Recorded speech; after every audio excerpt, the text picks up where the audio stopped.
I never raced it on a big track other than a half mile, but it was, it was exhilarating, scary. You scared the crap out of yourself, and you were thrilled when you got off at the end of a heat race, and you just scared yourself every lap. And after it was all done, you thought, "Well, that was cool. I didn't kill myself, and it was cool." And welcome to the One Gang Worldwide podcast, your ultimate ride into the world of motorcycles. Visit cyclesworldwide.com, where we offer a completely free marketplace for everything motorcycles. Join our One Gang community, where you can connect, share info, and swap stories with riders from all over the world. Join for free at cyclesworldwide.com and be a part of the One Gang community right now. Today's guest is a true legend in American motorcycle racing, and not just because of what he's won, but because of how deeply he helped shape the sport from the inside out. Bill Werner has lived this game from multiple angles as a racer, mechanic, builder, and one of the sharpest minds to ever stand in the pits. Over the years, Bill tuned and built motorcycles that carried icons like Gary Scott, Jay Springsteen, and Scott Parker to a combined 13 AMA Grand National Championships. He's been called the most successful tuner in AMA Grand National history, with more than 150 wins to his name, 13 AMA Mechanic of the Year honors, and a legacy that helped define the Harley-Davidson XR-750 era and beyond. Even after retiring from Harley-Davidson, he kept pushing, proving once again that real racers never really stop building, thinking, and chasing better. This is more than a conversation about winning races. This is a ride through the life of a man who helped build champions, changed the face of dirt track, and earned his place as one of the true legends of motorcycle racing. Bill, welcome to the show. We are so excited to have you on One Gang Worldwide. Thanks for joining us. Oh, it's my pleasure. My pleasure, right? But I'm thrilled for the opportunity to speak with you guys. That's awesome. Bill, we're like two little kids in a toy store right now. So we both been completely stoked to get this thing on. We start all our shows with a break the ice section. It's a 10 rapid fire questions. Just some silly, just get your quirky side, and then we'll get into the journey after. You ready to go? Yeah. All right. Question 1. First motorcycle you ever owned? Little 50cc Honda step through. Step through. Okay, cool. Rider talent or bike setup?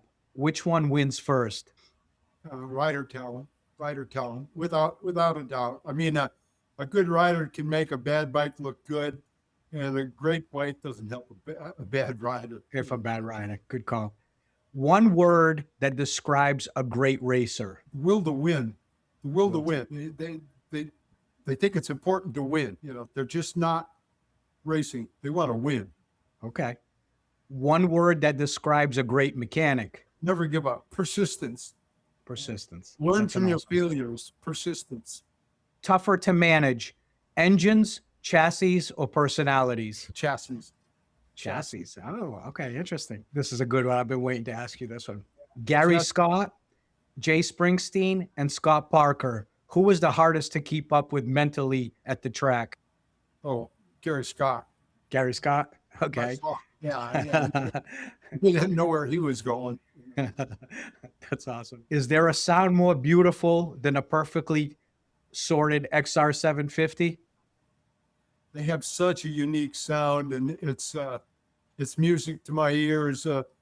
Even with different exhaust systems, whether they be 2-in-1 or 2-in-2 or shorty duals, and the sound is unique because of the cam system they have and the port arrangement. It makes for a lazy exhaust pulse opening. If you want to describe exhaust pulses, you can describe a balloon where you let the air out slowly or you prick it with a pin. And those are two different sounds, and both accomplish the same thing. And the XR is somewhere between letting the air out slowly and pricking it with a small pin. It has a unique sound because of the drivetrain and the port configuration, the valve overlap, many reasons give it the unique sound that it has. That's awesome.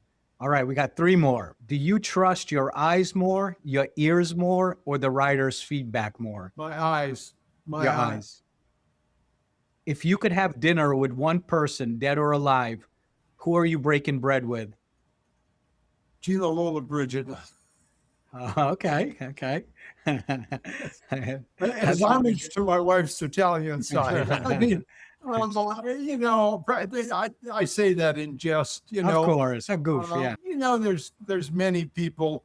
I'm sure you're thinking of, the motorcycle world. No, it could be whoever. We get all our guests say from Jesus Christ to their late father. So Probably some famous politician or actor or actress or I think I like your first choice better.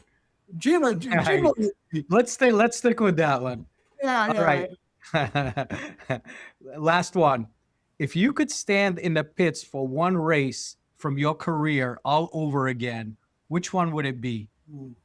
The most exciting one was Jay's first national win at Ascot, where he crashed with Rex Beauchamp on the practice laps. They crashed together into one another. Rex got sideways, and Jay ran into him. They both crashed on the back straight. Oh, wow.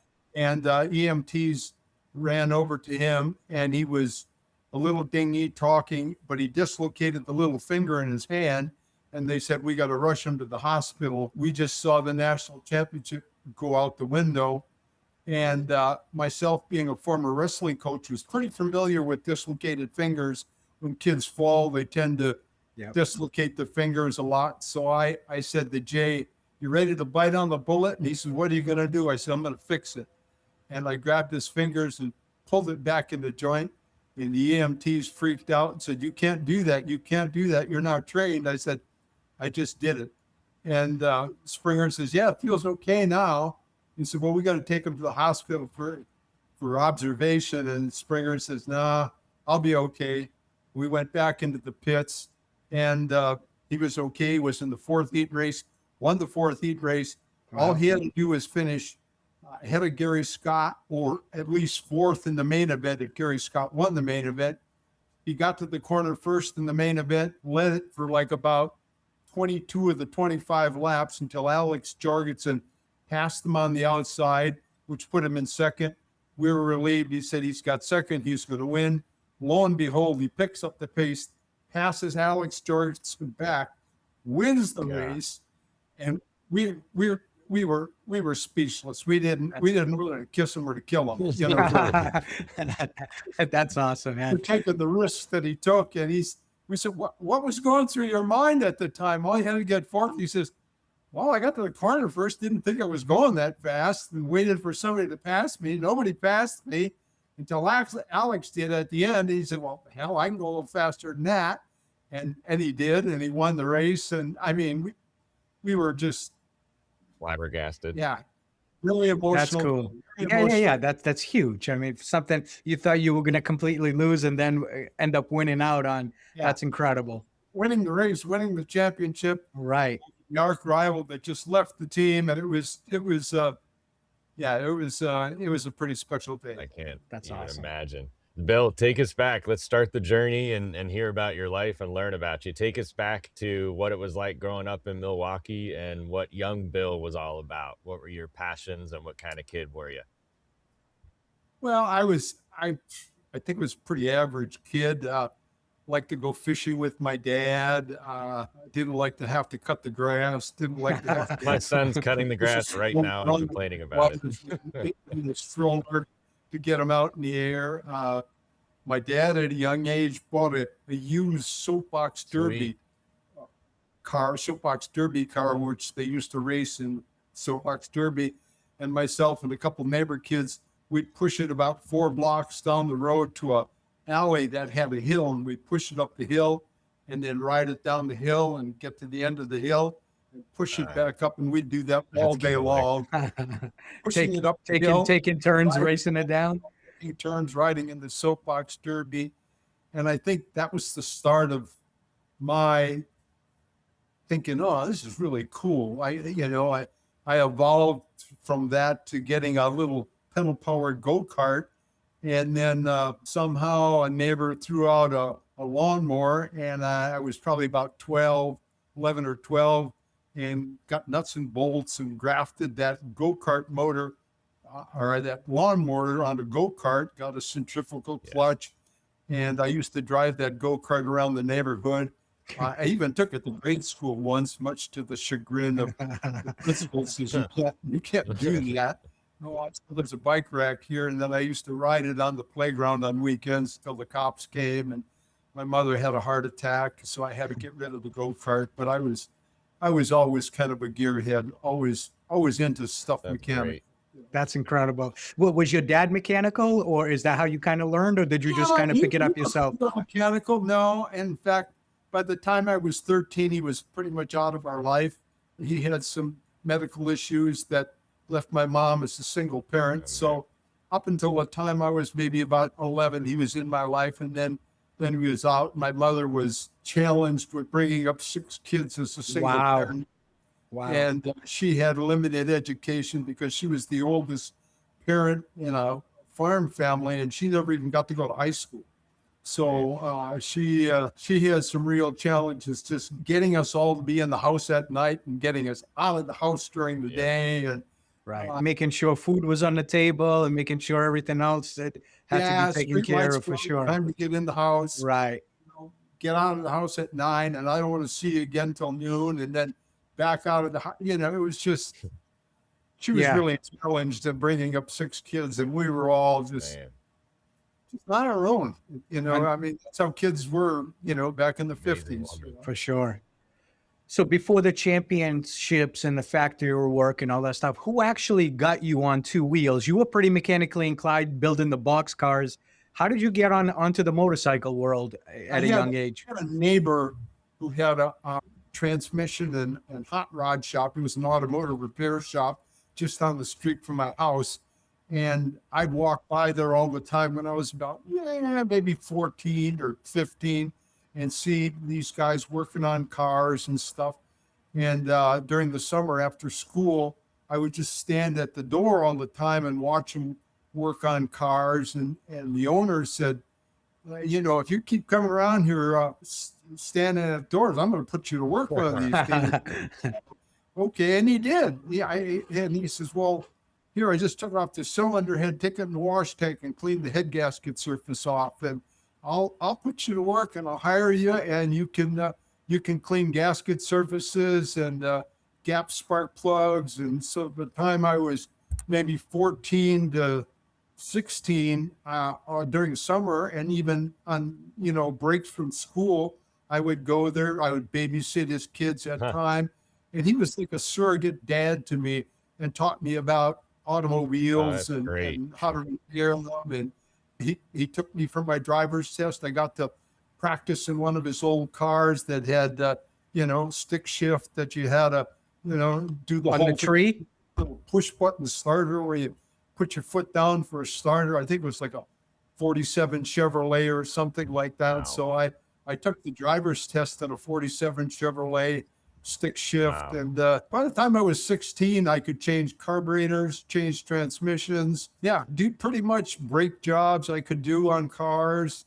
It was pretty much my introduction into the mechanical world. And you know what? I by him giving you all that tedious work, because anybody who's had to take gaskets off of manifolds and anything like that, I mean, the patience you have to do that stuff, I think that taught you a lot of stuff. I hated doing that. It was just like such tedious job. Yeah, it's a dirty job. Yeah, it's a dirty job. Yeah. Yeah, you go home nasty, greasy. Yeah, so it's a great way to get intimate with the parts, though, and learn about it. And learn, of course. Well, and then the transition to motorcycles is a friend of mine in high school had a 305 Honda Hawk. Cool. And he came by the house one day and he says, hey, you want to go to a motorcycle race? And I said, yeah. And he says, well, hop on the back. There's this race in Cedarburg, Wisconsin we can go to. And we can go see this motorcycle race. There's a famous guy that races there that's supposed to be better than everybody else. I said, well, what's his name? He said, I don't know. I don't know his name. I think he's got like a girl's name or something, Carol something, Well, what's his number? And he said, I don't know, but he's a guy who's faster than everybody else. And the announcer, they said, well, we got to the race and they announced Carol Ressweber as, the racer du jour, so to speak. And And clearly he was better than everybody else. And ironically, in that race that we saw him at Cedarburg, in attempting to pass Bates Molyneux on the outside, he stuck his front wheel between the exhaust pipe on the KR and the rear wheel, and he high-sided off the bike, and he broke his hand. So I got to see Carol Ressenberg crash at Cedarburg in her first race. But the whole motorcycle racing thing was really cool to me. And, after that, I scraped enough money together to buy a little Honda 50, and, just it grew from there. So how old were you when you officially got your first bike? 16. Yeah, that's 16. You had to be to drive a motorcycle. Man. Your bike turns heads. Your gear should too. Milwaukee Motorcycle Clothing Company has classic leathers and bold new designs you won't find anywhere else. Shop top brands plus exclusive MMCC originals. Right now, our listeners get 20% off their entire order with promo code CW20. Visit MilwaukeeMotorcycleClothing.com today. So that segues perfectly into the next question. You started racing yourself, Bill. What do you remember about those early scrambles and local races?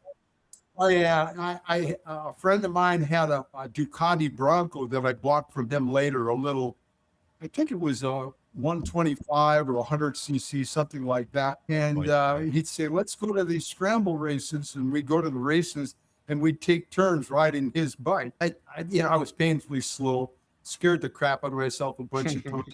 I was just so impressed by it all. We go to scramble racing. Then ultimately, he bought a 250. Harley Sprint, and he short tracked that, and he let me short track it occasionally, and I short tracked it at some of the local short tracks and half miles. I never raced it on a big track other than a half mile, but it was exhilarating, scary. You scared the crap out of yourself, and you were thrilled when you got off at the end of a heat race, and you just scared yourself every lap. And after it was all done, you thought, "Well, that was cool. I didn't kill myself, and it was cool, and I might not have won, but it was just cool. Exciting and different." Right. Bill, what did that teach you about that world before you ever became known as a builder and a tuner? Well, it's the story of my life. That 250 Harley Sprint got me in touch with another guy who had a BMW, had a BMW twin. He was friends with this guy with the 250 Harley Sprint, and he happened to be friends with the guy who worked at the Harley race department, a guy by the name of Ralph Burke, who happened to be Carol Ressenberg's tuner. He didn't know it at the time. So my friend with the Sprint said, well, we ought to go over there with the friend with the BMW. This guy works in his garage every night on KR race bikes. We ought to go visit him and just introduce you, hang out. The guy doesn't mind us guys hanging out, watching him work on bikes. He's a real friendly guy. So we went there and struck up a conversation with him, and he was a friendly guy, and he'd be working on the bikes at night. And I said, well, my friend's got a 250 Harley Sprint here. He said, oh yeah, those are very competitive. Ressenberg's got one too. He races at Santa Fe. And well, what can we do to make it faster? And he gave us some little tips about jetting and gearing and how to cut tires. And God, we were just in awe of, all the inside scoop on what to do, and whatnot. Well, as it turned out later in life, he was my conduit to Harley-Davidson. At that time, I was probably 19, 20 years old, and I was working at a propane outfit delivering propane for motor fuel, and I think I had a 250 Sprint at that time. So we stopped for breakfast after our morning route, my fellow driver and myself, and he's going through the paper and stuff, and he says, oh, you're into bikes, Bill. He says, look at that. There's this job here at Harley-Davidson in the racing department. Wouldn't you like to work at the racing department rather than propane? I said, well, yeah. Oh, yeah. So I said, well, I know this guy who works in the racing department. So I went over his house at night and I said, hey, there's this job at Harley-Davidson in the racing department. as a racing mechanic. And I says, you never mentioned that. He said, oh, that's a terrible job. You don't want that job. And I said, what's a job at Harley-Davidson in the racing department? I'd be working with you. Yeah, we'd be in the same department, but you'd be in a grinding booth 8 hours a day, grinding cylinder heads or polishing rods. You'd go home covered in cast iron dust. The guy who did it before you just retired. And that's what you'll be doing. 8 hours a day, 5 days a week for month after month after month. It's a terrible job, you know? And I said, I don't care. And if I apply for the job, will you recommend me? Because maybe I can transition that into, you know, just doing more than just that. That's right. Well, it's the bottom of the barrel. You won't like it. I said, to make a long story short, I did apply for the job. He did recommend me for the job. Dick O'Brien hired me, and it started kind of like they had maybe not an official apprenticeship, but they had classifications of D, C, B, A, and I was I think a D mechanic at the time. And little by little, you know, they'd ask you, well, how familiar with rebuilding sprint engines? Oh, I've taken them apart. I know about that. So they had me rebuilding sprint engines on the days that I wasn't grinding cylinder heads. Then, well, how about a KR engine? You're porting the cylinders. Do you know how the pistons go in and how to fit the rods? And they teach you all the processes of honing the rods and doing a valve job. And, you know, little by little, you just accumulated the skills of the more knowledgeable people around you. So it wasn't an official apprenticeship program, but over a period of 8 years, I went from a D mechanic to an A mechanic, which means you're the best. You're skilled. You can run a dyno. You can rebuild engines. You can and build customer engines, factory team engines. So in that eight year learning period, I acquired the skills I needed to become a crew chief on the team. That's incredible. That's cool. That is incredible. Hey, I want to ask you, I'm going to take a step back prior to Harley. Because in 64, there's published race reports showing you charging late for a win on a Harley. When you think back to that era, what do you remember most about yourself as a racer? Because this was the time you were still racing. And what was the sport like during that time frame, like you remember it? Well, in the 60s, you could race in Wisconsin 4 or 5 days a week. You know, they had local races all over. All the fairgrounds had races. I could race, you know, when I was 18, 19, 20, I could race, like I say, in Wisconsin 4 or 5 times a week. You didn't have to drive, you know, across country. And there were local fairs and entries, you know, cost $2 to get in. You used the same tire week after week after week. You just paid your own gas and entry fees. And if you had a good day, you made $10 back or something like that. You know, you actually made a little bit of money.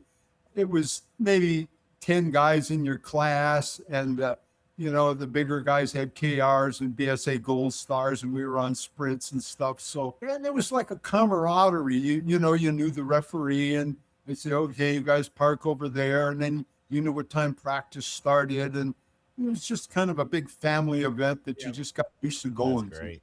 That's cool. Bill, excuse me. At what point did you realize that your future might not be on the seat, but behind the scenes, working on the bike rather than, you know, riding on it? Well, I knew I wasn't a fast racer. I was a racer that I was trying to look for a competitive advantage, and because of Ralph's input, he was a wellspring of competitive advantage. And so I knew I had a very good bike. In fact, Ralph Burke sold me a KR after I got enough points to go from novice to what they call amateur then. So I had a 750 KR that, if the sprint scared you, the KR really scared you. But I crashed it a number of times, broke collarbones, had concussions. And I spent 3 summers in a row in hospitals. Wow.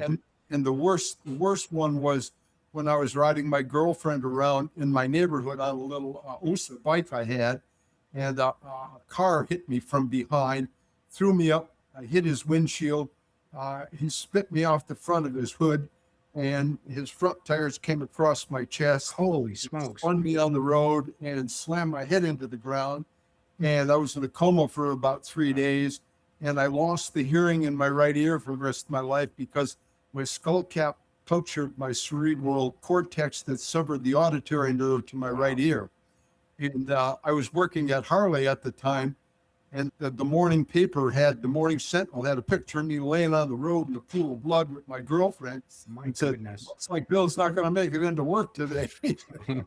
So Was she okay? she broke her tailbone and a couple of bones in her hip.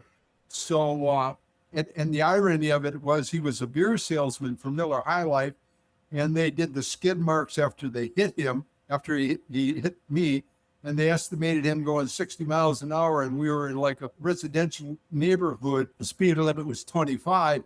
I remember just going out for a ride with my girlfriend and waking up in the hospital, and then 3 days later saying to the nurse, "Hey, the phone doesn't work." You know, I was going to call my sister, and she says, "No, there's a dial tone." I says, "No, there's no dial tone." And she said, "Well, dial tone, no dial tone." Well, then come to find out that she first thought it was just a broken eardrum, and then they found out it was the skull cap punctured the auditory center of my nerve, severed the nerve, and that was gone. And then from that, I had to post damages for the guy's car because I didn't have insurance on the bike. And and I was laid up in the hospital for a while. Summer after that, I broke my collarbone racing. It was the summer before that I broke my collarbone racing, but I didn't lose any time there. But then I got hurt at the Columbus National where I broke my hip and I lost some time at Harley-Davidson there. I was off for about a month with a broken hip because I spent a month in the orthopedic ward at Columbus Hospital in traction, where they put you in traction to keep your hip in joint. Right. And my boss was saying, "Hey, you got to figure out if you want to race these things or you want to build things." Stay alive if you want to stay alive and continue your journey, man. I wasn't that good. I liked it, but I wasn't that good. I was way better at building them, so. That's a crazy story. Hey, you have mentioned Ralph Burnt multiple times in this conversation so far because he was such an important influence on you early. What did he teach you that stayed with you for the rest of your life? He taught me that, always try to develop more and more and more. And if there's a skill set that a good mechanic should have, I say should have, is try to determine what's bullshit and what's reality. Because the high performance world is awash in high performance BS, if I could use the term. And how do you determine what's a real legitimate performance enhancing modification compared to smoke and mirrors? Right. And that's a skill set all in itself. And as you test more and more of these BS kind of go fast things, you pretty quick learn that there's some real tried and true methods of doing things, and there's utter crap out there, smoke and mirrors, magic bullets and all that. And it serves you well in life too, because you get to read people, like you'd read high performance tricks, fast talking, slick oil salesman or and he impressed upon me that, all that you hear out there, don't believe any of it. Test it for yourself. Find out for yourself. Don't think the things at face value. And just because somebody says this is a good idea, don't believe it. Or if this is a bad idea, don't believe that. So that served me well in later life, because all the tried and true things, some of the tried and true things at Harley-Davidson that said, "Oh, you can't do that because of this," I would say, "Why? Show me why. Show me the proof." "Well, what if we did it this way?" "Yeah, that won't work." "Why?" always ask why and ask That's to be right. proved. And if they couldn't give you proof, prove it for yourself. And you found out a lot of times they were right. And a lot of times they were wrong. And so you would learn, always doubt the experts. Yeah, yeah. Always question everything. Yeah. That's an excellent advice. If more people did that nowadays, that everybody's fooled so easily what Facebook or any of the social media platforms post out there. They don't even do their own research. They just repost it without doing any homework. It's like, dude, this is fake news. Why are you not even looking into this? That's the same thing going back in the day. His experience helped you, guide you to look into things and read into things a little bit more, and don't just take it for face value. So that's awesome. Yeah, Bill, you joined Harley, to go back to Harley, you joined Harley-Davidson in 1966. What do you remember about that moment and walking into that world? Take us on a step-by-step journey. Well, it was, we were in a small little corner of one of the outer buildings in like the basement area. You'd have to look up to see ground level, but we were right next to the experimental departments. The two departments butted up against one another. So we had one machinist, and they had a number of machinists. So I'd get to see experimental bikes that they worked on, golf cars, snowmobiles, whatever. So and much less all the things that we did in the race department with different engine configurations that we would dyno test, because we had a dedicated dyno just to the race department. And then we had big wash tanks. And of course, we had the two grinding booths that I lived in for, numbers of years, where a forklift driver would bring a skid load full of XLR heads and say, I'd look over there and say, well, there's July. And then he'd come KR cylinders. And I said, well, there's August, so it was a small little world, but I was just thrilled to be around all the knowledgeable people, and they were all friendly and willing to help a young kid who wanted to learn. And I was, I was clearly the youngest guy in the department. I thought it was kind of cool that I, wanted to learn and was willing to learn and would do all the dirty work. And I was just thrilled for the opportunity to be there. That's cool. That's cool. And that's awesome. That's what's beautiful, is that, if somebody comes into a situation that they're passionate about, like you were willing to step in and take the dirtiest job. You didn't care. As long as you got your foot in the door, you knew that you were going to move yourself up the ladder like you did. You went from the bottom to an A-level mechanic and a trusted source in there. So that's absolutely an excellent point for people to understand that, if you love something, you're going to have to start from the bottom somewhere. Oh, yeah. And if you're passionate about it, you'll climb the ladder. If you're just going into punch in and punch out, then you'll stay there for the rest of your life. So, hey, I wanted to ask you regarding Harley racing and what the environment was like back then, like inside the shop, the track, the pressure representing a giant American brand. Take us into when you started with the race team and what that scenario was all about. Well, some of the famous racers would come to the race shop and either drop off their motors to be rebuilt, or you'd get to wear Harley t-shirts around, at the local restaurants, and you're a Harley team guy. It gave you a sense of identity, a sense of pride. Did it help you pick up girls having that shirt on? Oh yeah. I knew it. That's so funny. The girl that was on the back of the motorcycle that I lost the hearing on, she was a Playboy bunny, and she just, I don't know if she liked the motorcycles more than me or what, but the whole idea of me racing motorcycles, being involved in motorcycles, she introduced me to all her girlfriends, and my buddies just said, oh my God, you've discovered plutonium here, and you're not even that good of a racer. That's awesome, man. That's awesome. I mean, I took her to a Christmas party once, and I remember, I think he was like the vice president of engineering, came up to me and he said, she's out of your league now. I don't know what she got, but she said, she was very, very striking girl. And she dressed to the like a Playboy bunny at this Christmas party that to me, it was even a little embarrassing because, there was most of the people there were in their 40s and their 50s and married with a couple kids. And here's this 20-year-old kid showing up with a Playboy bunny that looked like a Playboy bunny at this Christmas party. And, I was embarrassed because she was kind of, I thought, inappropriately dressed, but that's the way she dressed, and she was proud of herself. And I should have told her to maybe tone down her dress, but it was what it was, so How many people bought you a coffee on Monday morning to Well, get the inside scoop after well, that party was finished, man? she was a hot rod person too, and she was thrilled. But she had a yellow Oldsmobile convertible, and I had a El Camino, and I changed the high Nice. beams on my El Camino to aircraft landing lights because a friend of mine, in fact, George Roeder, showed me how to do that.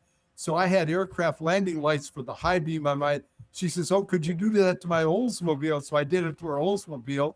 So she would pull me by the racing department 15 minutes before I get out of work at 3:30. She'd pull up with her yellow Oldsmobile convertible in a bikini and wait for me to come out of work. And of course, everybody would be hanging out of the window. And my boss said, "You can't have her pulling back here in a bikini. Nobody's getting anything done in the last." She So was funny. she was kind of exhilarating at first, but like so many things, I knew it wasn't going to work out. She was just not the kind of person you'd settle down with. Right. Not the girl you bring home to mama. Live there, Right, so. right. That's so funny. So But like you say, the motorcycles, going to the motorcycle races, the girls would come around in the pits and they just. There's It was part of the allure of racing motorcycles.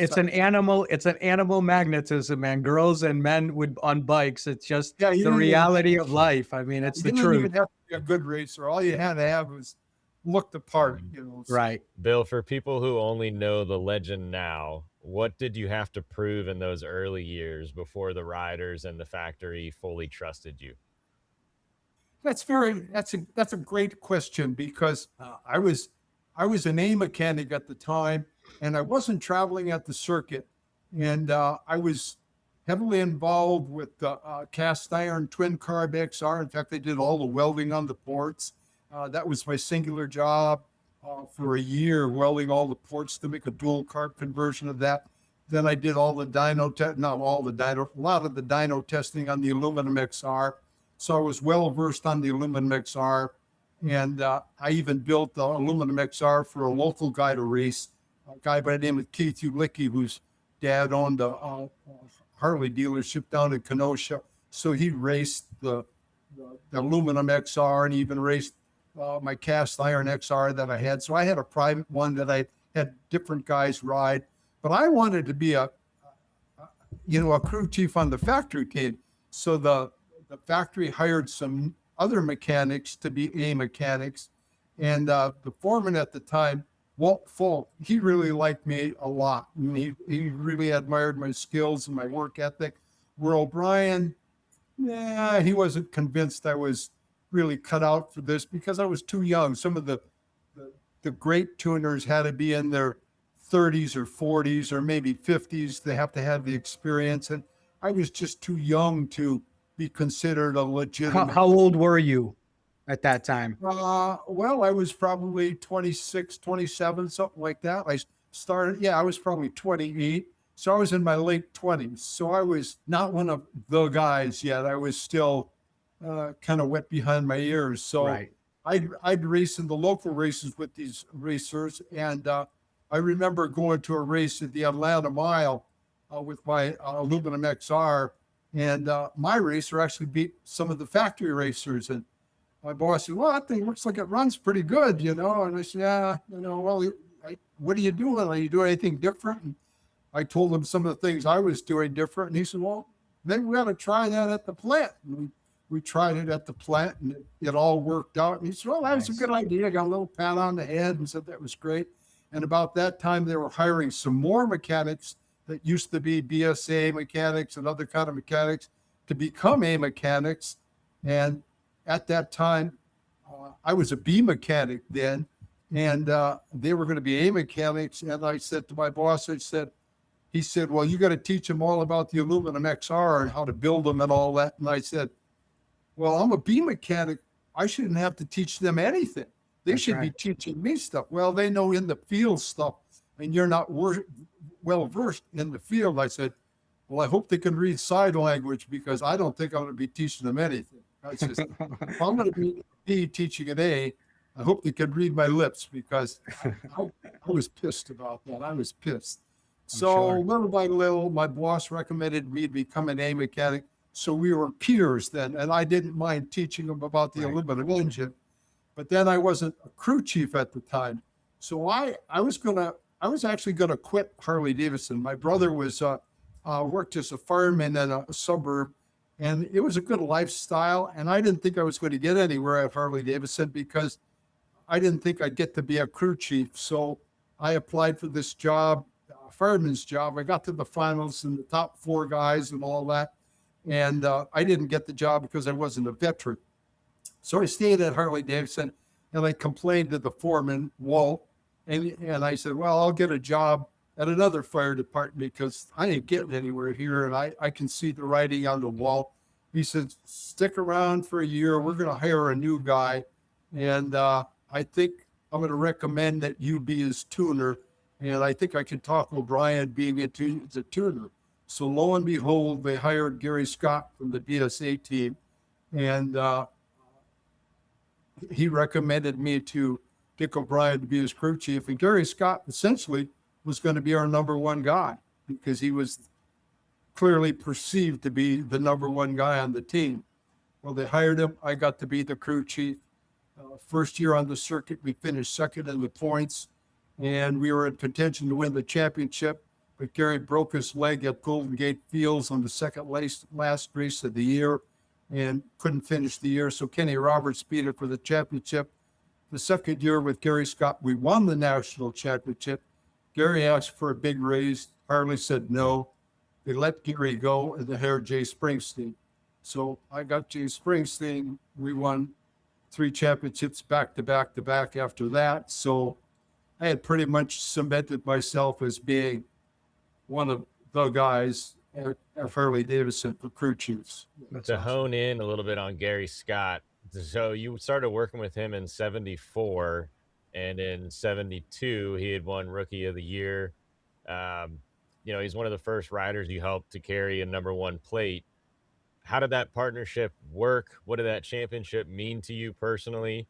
Tell us a little bit about that first experience with Gary for you. Well, he was very difficult to work with. Yeah. He had a lot of likes and dislikes, and he was always trying to learn things from me, obviously, as far as the engine goes. He had preferences as far as handlebars and seat positions and tire cuts. And I thought, well, you're the rider. You've raced before. You can have those preferences. So I was learning about his preferences, but he was learning about the engines. But he was a difficult person to be around. His family life wasn't that great. His brothers and him didn't get along. He didn't get along with his parents. He was just he didn't play well with the other racers. They didn't like him very much.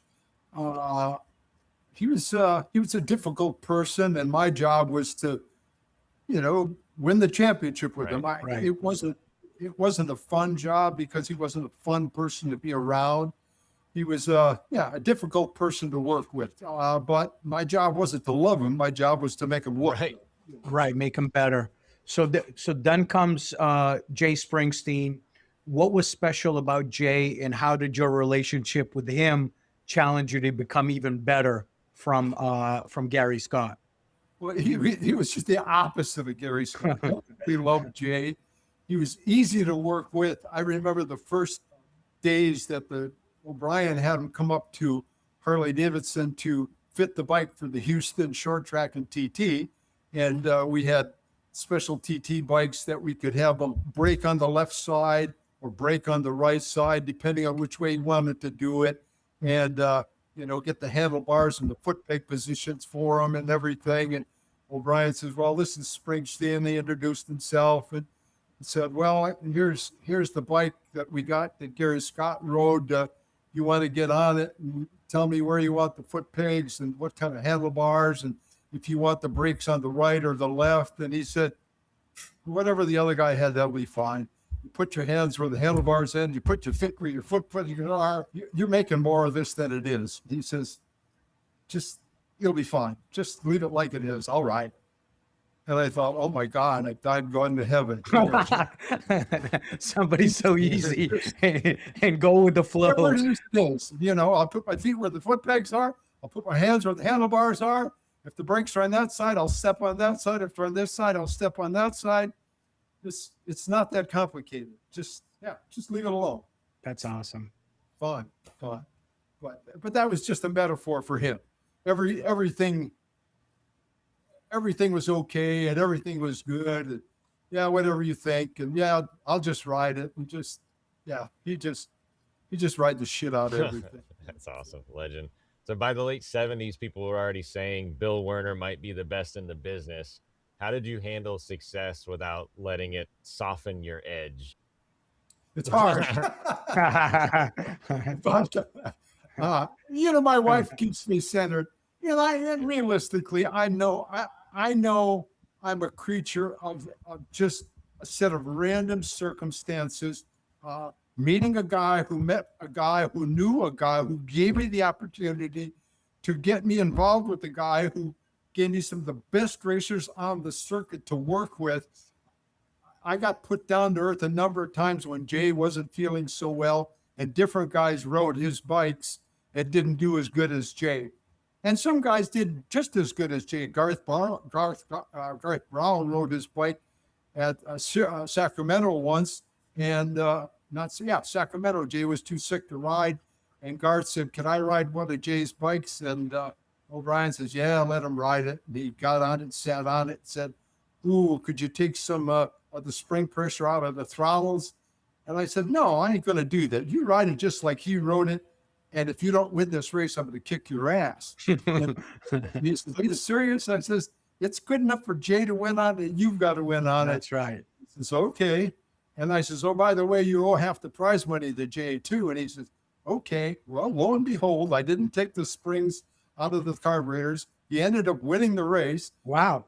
But he didn't give Jay half the money. Kept the money. All right. But cool. And then there was a guy who was a dealer friend of O'Brien's, Greg Sassman. He rode Jay's XR at Lima once, and he was a good short tracker, great road racer, but he didn't fare quite as well on the XR on a cushion track. He was good on a groove. So you get reinforced that you may be good with a great racer and all that stuff, but you don't walk on water. You're just a guy in the right place at the right time. So yeah, for sure. There's a lot of smart people out there. It's just not you. Scott Parker later became another huge chapter in your story. What did Scott need from a motorcycle that was different from the riders before him? Well, Scott was much like Jay. He wanted to win. I don't think Jay ever practiced a day in his life as far as going out and run and training or going motocross riding or any of that stuff. He's just a naturally talented guy, whether it's a road race bike, a dirt track bike. You can go trail riding, dirt track riding. He's got gyroscopes that other people don't have. He really is a super talented human being. Scott drove himself. He practiced a lot. He wanted to win a lot. When he was racing, he'd get his brothers, much like Jay. Jay had an older brother that Jay used to get his brother hand-me-down bikes and he'd race with them. Scott had a brother too that he raced with, and everybody said Scott's brother's the talented one, not Scott. Scott just worked at it harder and worked at it more and had the desire to win more often, and found some people to sponsor him and was surrounded by good people, and gave him the opportunity to get recruited by the factory and ultimately get hired by the factory. He also credited you heavily and talked about your belief in dependability, overall out horsepower. Where did that philosophy come from, and why did you believe it won championships? Well, you knew you had the best guys out there, one of the best guys, if not the best guy. So you didn't necessarily have to out trick everybody. You just had to make sure it ran good all the time. Bonus would be if it's better than everybody else, and you worked on that, but you wouldn't do crazy stuff, some of that smoke and mirror stuff that people would try to sell you, because you knew even on a bad day, you're going to be in the top 3 or 4 no matter what. I mean, the bike would have to be really terrible. And I was certainly capable of doing that. Right. But, you'd have to really mess up a lot because both Jay and Scott were very, very talented individuals. And you just had to do your job and don't do anything stupid. So. That's right. So as the outside world usually sees the trophies and the wins, you mentioned, there was a point in your life where you were going to leave Harley-Davidson and try to get a job with the fire department, and that didn't work out. So you ended up staying. Let's take it now a little bit more into the racing part of it. So, what were some of your most painful seasons, failures, race days that taught you the most? The first year, some of the painful experience that you speak of is the year Scott was in contention to win his first national championship. And he and Bubba Schobert were neck and neck for the championship. And it was, I think there were 3 races left. There was Syracuse, Ascot, and Sacramento. And the weekend before Syracuse race, my mother was going into the hospital to have a reverse colonoscopy because she had a bag, because she had some cancer and they had it fixed. And she was having that reverse done as she was going into the hospital that weekend to get done. And I was leaving Saturday to go to Syracuse for the race in Syracuse. My brothers and sisters were going to be there to take care of my mom. And I got a call from the hospital Saturday morning before I was going to leave to go to Syracuse, and said that night that my mother had passed away. Sure. I was taken back. I said, well, what happened? And they said they didn't know. They think she just stopped breathing. I said, well, okay, what is there more to it? They said they just didn't know. She's dead. You want to come here and pay your respects? I went to the hospital and saw her, brothers and sisters, and I was the executor of the estate, and my brothers and sisters wanted to have a funeral on Sunday, and I said, no, I can't have the funeral on Sunday. I got to go to the race in Syracuse. And they said, you can't miss a race? And I said, no, I can't miss a race. I said, I'm in the middle of this thing, and I says, I can't miss a race. And I says, we're going to have it done on Monday. Well, they'd have to miss work. They weren't happy about it, but make a long story short, I said, that's the way it's got to be. Drove the race on Saturday, told Scott about it. He said, you didn't have to come. We could have done this. You could have been there. I said, no, we're doing this. Well, make a long story short, Scott was going back and forth with Bubba during the race, and the bike blew up during the race. Wow. Dropped out, dropped the cylinder, broke a valve. We pulled in the pits. First thing he did was hug me and said, that's okay. We're going to get him at the next race. I was in tears. I mean, I just lost my mother. I had to drive home, bury her on Monday, rebuild the motorcycles, get them loaded up on Wednesday so they could go to Ascot for the race the next weekend, and then Syracuse the weekend after, or not Syracuse, Sacramento the weekend after that. Didn't take the day off, did the funeral on Monday night, did the whole thing. Wednesday, the bikes left to go to Ascot. It was a tough weekend for me, but Scott did nothing but pick me up and pick my spirits up. Well, Scott won Ascot, and then he won Sacramento too to win enough points to win the championship. And at the Syracuse race, Bubba Schobert won the Syracuse race. While we were sitting in the pits with a broken bike, he got disqualified for his bike being underweight.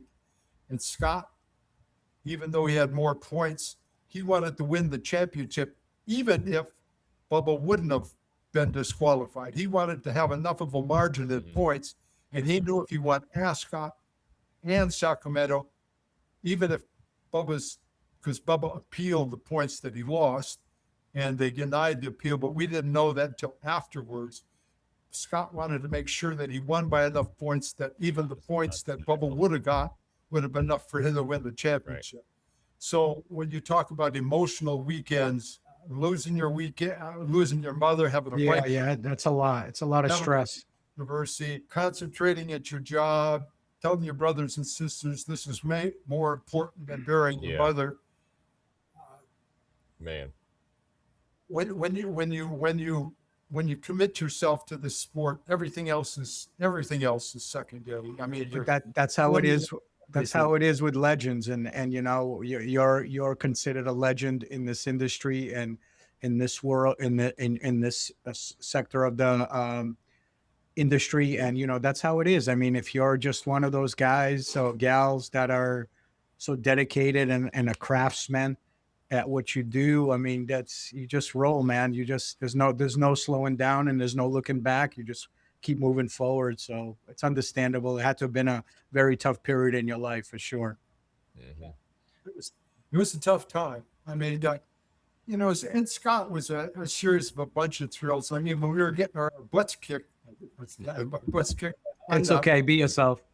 In 85, he called me because in 85, the factory race team was disbanded and all the bikes were given to the racers. And Jay hired some local friend to work on his bike, and Scotty hired Tex Peel at the time. And I was the last guy left in the race department in 85. And I was just packaging parts, answering the phone, and just 8 hours a day. And I was the only guy left because I had enough seniority. I was in the union, and everybody else with less seniority either got moved to a different department or laid off or fired or whatever. So I was the last guy left in the department. So in 85, after a couple of races with Tex, Scotty wasn't happy, and he called me at home and said, I'd like you to build my race bikes at home. And I said, well, I don't have enough time. I got to go to work at Harley. He said, well, I'd rather have you working on my bike 4 hours a day than anybody else 8 hours a day. And I said, no, I don't want to do it. You know, I'm going to night school now, learning to repair, say, robotic arms, because Harley's on tough straights. We thought we were going out of business in 85. I was going to learn to repair robotic arms for a living. Wow. And that was going to be my next future, because I wasn't going to be a fireman. So I thought maybe repairing robotic arms. Well, I said, give me a day to talk about it with my wife. And he called me back and offered me even more money than he did the first time. And I said, it's not about the money. I just won't have time to do it right. And it'll be a hodgepodge job. And we'll be battling all year long to just keep you afloat. And I just don't want to do it that way. And he said, well, I want you to do it. And I want you to do it. And I said, well, give me a day to think about it. Bottom line is, my wife says, you're going to do it, aren't you? And I said, yeah, I guess I am. You know, I said, the pride in me wants me to prove that I can still do it. The pride in me wants me to do it. And so I did. And we took on the job in 85. And the first couple of races, it was tough because I didn't have enough parts. But we finally in 85 got onto the Indy Mile. And Indy, he was always really good at Indy. And him and Bubba Schobert and Ricky Graham were battling back and forth for the win. Their bikes were faster, but he was that much faster through the turns. So we ended up winning the Indy Mile. And it was the first mile that Harley had won in 2 years. Honda had won all the miles for 2 years up to that. And here I was working out of my basement, out of a garage. I was Harley factory racing. That's crazy. At the Indy Mile, been leading around in the year, backed it up at the Sacramento Mile. We were the only Harley victories in a 2-year span of time. Honda before they had won all the miles. So amazing. It was the source of pride for me. Heck and yeah. I was going a lot of my basement. So it was, it was one of those things that made me feel good about myself. Of course, amazing. of course. That's incredible. Bill, here's a fun question. You were deeply tied to the XR-750 era, but then you kept innovating later with the Kawasaki EX650. What excited you about proving a different platform could run at the front? Well, after I left Harley-Davidson, I retired in 2004. I went down to Daytona to help GA when he was road racing in an endurance series. He was part of Jim France's team. And Jim France had Jimmy Felice and Jay Springsteen and Felice's son riding on this endurance race team on 650 Kawasaki's. And I just thought I'd go down there and maybe hang out and maybe hand a tire or put gas in the bike or do whatever. Just help Jade in general.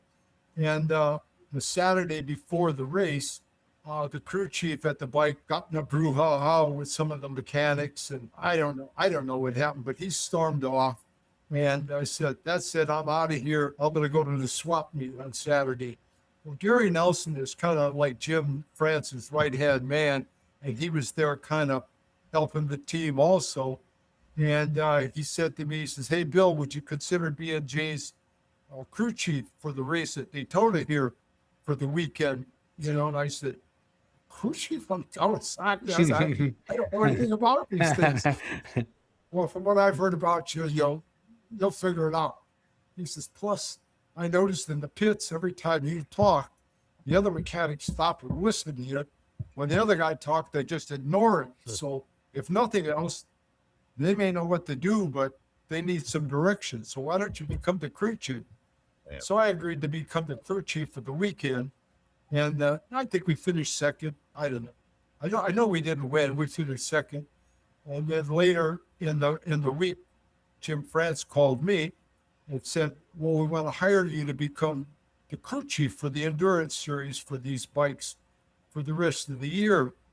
Would you want to do that?" And I said, "No, not really." I said, I just, I'm retired and I want to be retired. And the last thing I want to do is go to a series I know nothing about. I know nothing about the bikes. And I just, I don't feel competent enough to do this, I mean, he says, "Well, from what I understand, you'll figure it out pretty quick." And he said, "Well, what do you want to do it for the year?" And I said, "Well, whatever you were going to pay me, give it to Jay." I says, I'm okay money wise. I'll just donate my year and I'll be the crew chief for a year, but I don't want a for life job. I'll do it for the year. Make a long story short, I did it for the year. We won the championship of the class and got to Nice. fly out to Daytona and give Jim was a big loving couple or whatever. Cool. He thanked me for it, winning the championship.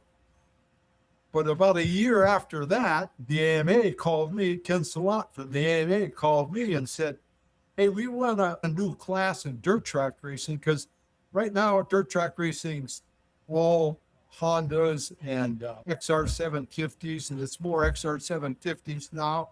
We want to introduce other brands, so we're going to start like a 750 class, restricted 750 class that'll use production motors to race against restricted XRs and Hondas and bigger bikes like Suzuki's and that. Would you consider building a bike for that class?" And I thought, yeah, that'd be kind of cool. And they said, "Well, we can't fund it in any way, but if you build it, that would really be cool, because we'd want to introduce more production-based bikes to that class." So I said, okay. And I was familiar with the Kawasaki's by the end of the year because I did dyno testing and cam testing and did a bunch of, so I learned pretty much about the Kawasaki's. I said, well, I'm going to use the 650 Kawasaki, make a frame for it, do dirt track racing. And everybody who had heard about the project said, "Well, you're nuts. Everybody knows you need a V-twin. You can't have a parallel twin. You've lost your mind. You don't know what the hell you're doing." So I had to get somebody to fund it. I was going to fund it to a certain degree, but I know to do really well in it. I had some local riders ride it. They did okay, but to really make an impact on the sport, you needed a top rider. And to get a top rider, you had to pay him a salary. So Jay and I went down to talk to Jim France and said, hey, we want to do this for the AMA and we think it's good for the sport. Would you help fund it? And he said, yeah. He says, I can do that. He says, how much money do you think you need? And I says, well, I don't know. He said, I tell you what. He says, write me up a budget for $100,000 and tell me what you're going to spend it on. So I said, well, okay, I'm going to get $40,000 to Smith, $30,000 to Springer, and the rest of what I use for parts and travel and pieces. And I sent him that budget. He called me back and he said, I got a problem with your budget. And I said, what's the problem? I showed you where it's all going. Right. He's, well, nothing in it for you. And I said, well, that's not why I'm doing it. He said, oh, I'm not okay with that. I'm going to put another $30,000 in there to take your wife off for dinner. So, just thinking about it, I mean, he was so generous. So That's great. So anyway, he sent me the money, and to make a long story short, Smith was a competent rider, and by the end of the year, on the bike, we won the Indy Mile, backed it up with the Springfield Mile, and within 2 years after that, there were more Kawasaki's at the track than there were Harley-Davidsons, and it opened up the pits to production-based racing until Indians showed up. Well, then, of course, that changed the landscape again. And we know how that story turned out.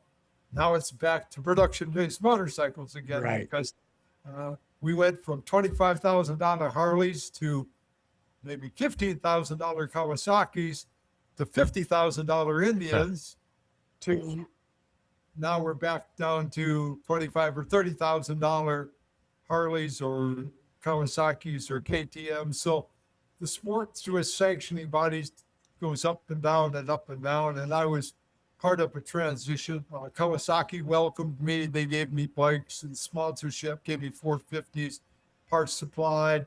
They were happy with what I was doing. Got a nice letter from the president of Kawasaki. Got inducted as a legend in the Hall of Fame for my contributions to the sport. I have originally been in the Hall of Fame for just with dirt track Harleys, and then I got inducted as a legend as the Hall of Fame for bringing a new brand into the dirt track part of it. So, yeah, you got the AMA Hall of Fame in 2000 and the AMA Hall of Fame Legend in 2017, correct? And on top of that, for you young bucks, and on top of that, for you young bucks who may not know, and you will know after this podcast, he was also AMA Mechanic of the Year 13 times.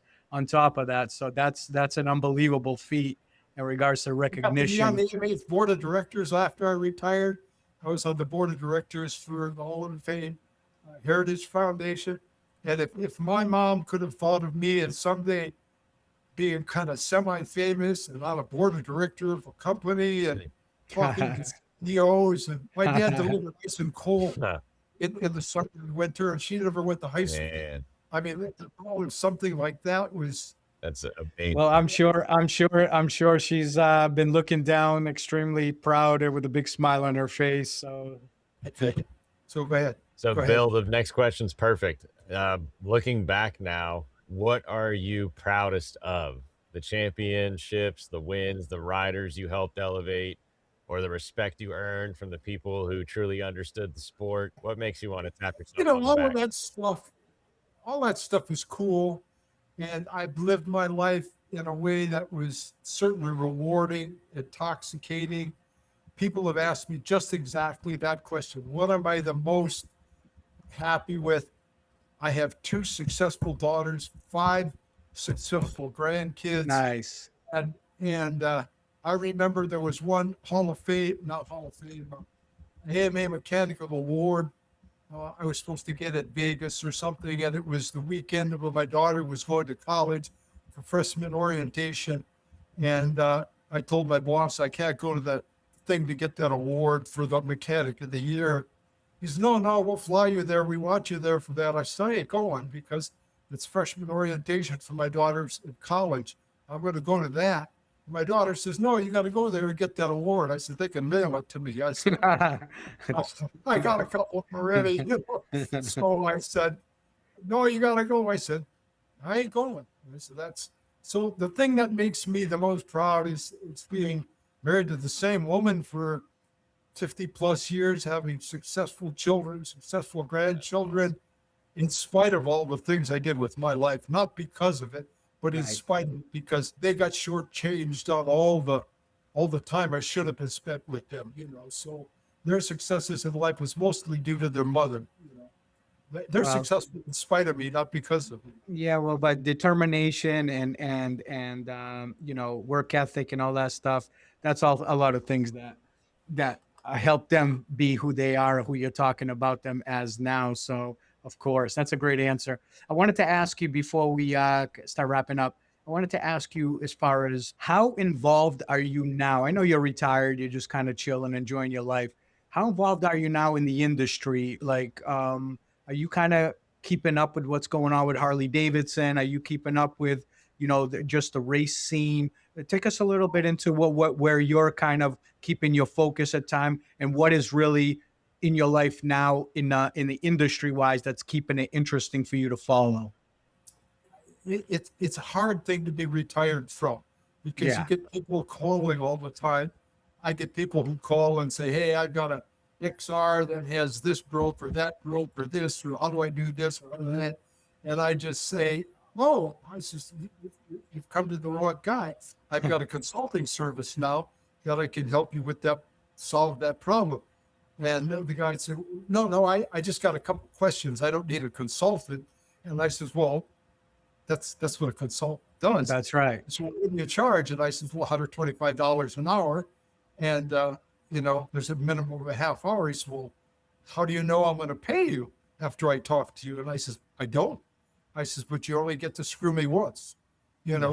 So if you've got an XR and you're working on it and you don't have the answers, sooner or later, you'll be calling me or somebody like me back. So to make a long story short, again, I have a friend now, a good friend, Richard Deal, who called me, and I was in the parking lot somewhere in my car, and he said, "Oh, Bill, I got your number from somebody, and I've heard you're the go-to guy for rebuilding XRs or XR history and XR motors and whatnot." And I said, "Well, that's flattering. Thank you." And he says, "Well, I've acquired a very historic bike, a Renzo Pasolini bike that was a road race bike in Europe at Renzo Pasolini. I've acquired it, and it's been sitting for 20 years. I'd like to have the engine gone through. Would you be interested in going through the engine?" I said, "Well, no, not only no, but hell no." I said, so, I said, I'm tired of working on motorcycles. Engines." He said, "Well, would you recommend somebody?" I said, "No, I don't want to do that either, because if they mess it up, you'll blame me for it." Right. So just, you'll find somebody, put it out on Facebook. And make a long story short, he kept calling me. He says, "Well, I can't find the right people," and kept calling me. I kept calling me. And he said, "Well, will you do it for X?" And I said, "No, I'm not going to do it for X." "Well, will you do it for Y?" And I said, "No, I'm not doing it for Y." And how about Z? I said, "Those numbers are ridiculous. You can get somebody to do that for a tenth of what you're, a hundredth of what you're offering me, you know." He says, "No, I want you to do it, because Right. it add provenance to the bike. Because if you just have the local guy do it, it adds to the authenticity of the bike. You were part of the guy who built the bike in '73. Having you rebuild it will add," well, you know, and I understand that. Make a long story short, like anything else in life, we all have a price, you know. That's so right. we agreed to it. And he's more or less sucked me into all his little projects. You know. He sponsors a team on the bagger racers, James Ripsoli, his name, Richard Deal, and it's Big Deal Racing. And he sponsors one of the baggers, and he had me come down to Daytona to join him down in Daytona. That's where I got to meet Harley's CEO, which led to the meeting with after Daytona with Harley's CEO to talk about racing. So I've got a new best friend in Richard Gale, and I get involved to be part of all Killer. his Harley projects, and much to my chagrin and benefit, because he's a great guy, and I've got to know him well. And I'm inspired by his enthusiasm and the joy that he gets out of seeing these projects come to fruition. And I have the skill sets and the knowledge and the network of people to help him achieve the things he wants to achieve with these projects. So Hey, and selfishly speaking, it puts you back into your Zen, right? Your Zen area. You're back to where you feel, at the most at home outside of, the initial family home, but which is really cool. Let me ask you a question about the consulting business. Are you still doing that consulting work? No, that closed down. That closed Okay. down. All right. I was just asking because will tell we you. could list it. We could list it to the show No, I notes. tell them we'll help them, but I'm not going to spend an hour on the phone for you, and I'm not going to be on your speed dial. I'll give them the name of Speed. I also the chairman of the AMA's Hall of Fame Dirt Track Committee, so we meet once a year to, vet different applicants for the Right. dirt track part of the thing, and that's a very rewarding thing too. It's I'm still in the sport on that level, but it's I'm not busting my knuckles every day, and I'm not laying awake nights wondering whether I put that circlip in the piston or not. Right. So Do you like what Harley's putting out product wise? Do you like their bikes? Harley's got some interesting new products. The bagger racing, I was impressed with some of the king of the baggers and the bagger racing, the technology that goes into it, the speeds they go, the competitiveness of it. It'll be interesting to see how it's received in Europe. I like the concept of the one that they have in Europe where everybody's on identical bikes and they draw names out of a hat to see who gets on what bikes. That's an interesting concept. I'd like to go over to Europe to see one of the races even. Maybe I will. I have a bunch of friends. I had some friends in Germany that had XRs that flew me over to Spain to help them with some information on their XRs. Nice. And later, 2 years after that, they flew me over to Italy to go to Valentino Rossi's ranch. And Wow. they rode Valentino Rossi's ranch. So I get to. There's a Did bunch you get a chance to meet Rossi? in Italy and England and Germany that have XRs and different types of bikes that fly me over there to just hang out and drink beer and talk motorcycles with. And so I got friends all over the world that I can talk motorcycles Man. with. So Nice. in that context, it's great to have friends all over the world that you could talk right. motorcycles. That's crazy. That's right. Bill, for people that want to learn more about you and your story, do you currently do any kind of social media like Facebook or anything like that?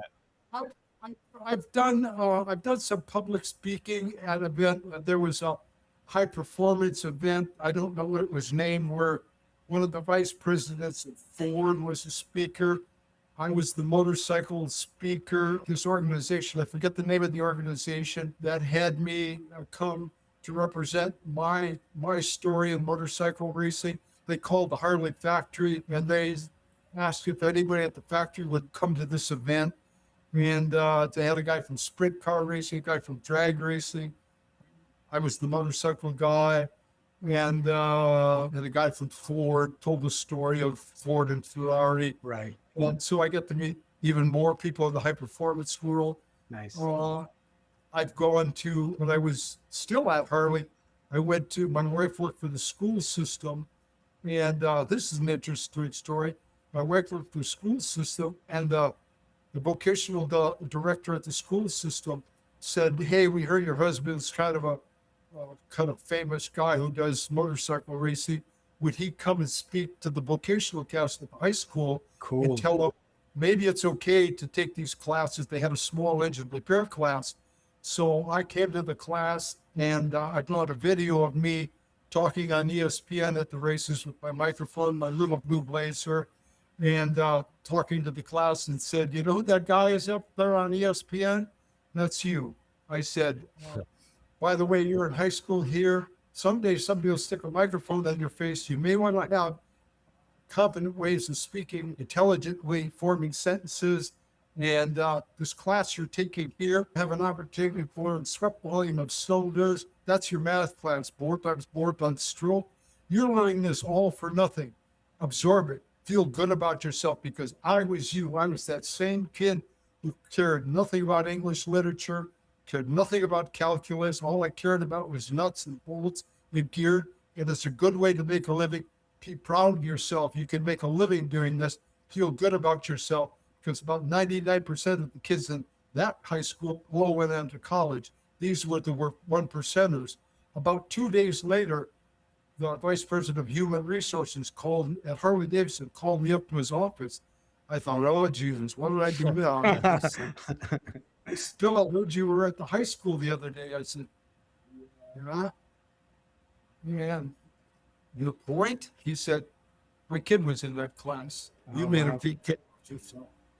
He wants to be a champion, and you made him feel good about himself. He says, I want to thank you. That's awesome. That really is.